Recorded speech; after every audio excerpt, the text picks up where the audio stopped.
Saudara-saudara sekalian, saudara-saudara banyak yang nonton debat kan kemarin? Nonton?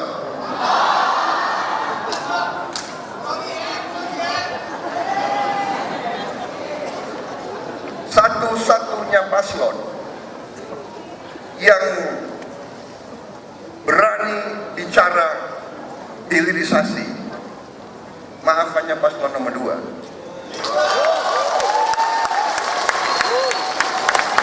Ya kan?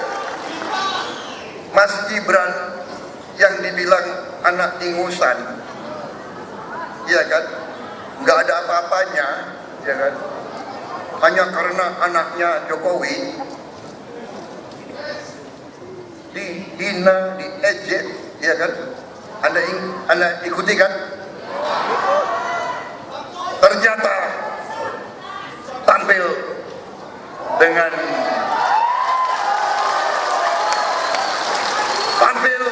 menurut saya, kalau saya guru yang harus kasih nilai, saya kasih nilai 9,9.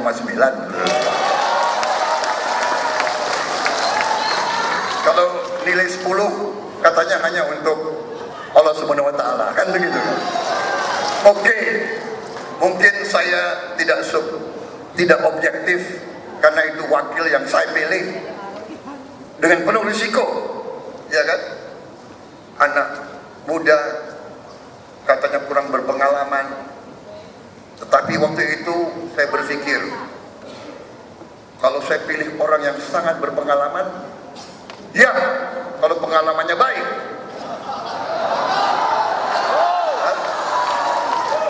Kalau pengalamannya adalah pengalaman korupsi, bagaimana?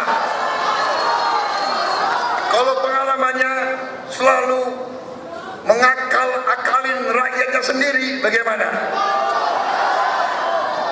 Kalau pengalaman adalah justru menghamba, justru mengabdi kepada bangsa lain, bagaimana? Mendingan kita milih anak muda yang masih bisa kita bina, kita gembleng, apalagi dibantu digembleng oleh orang tuanya sendiri, saudara sekalian.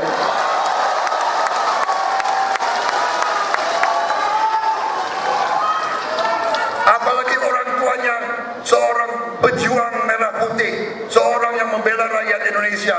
Apa salahnya, saudara sekalian?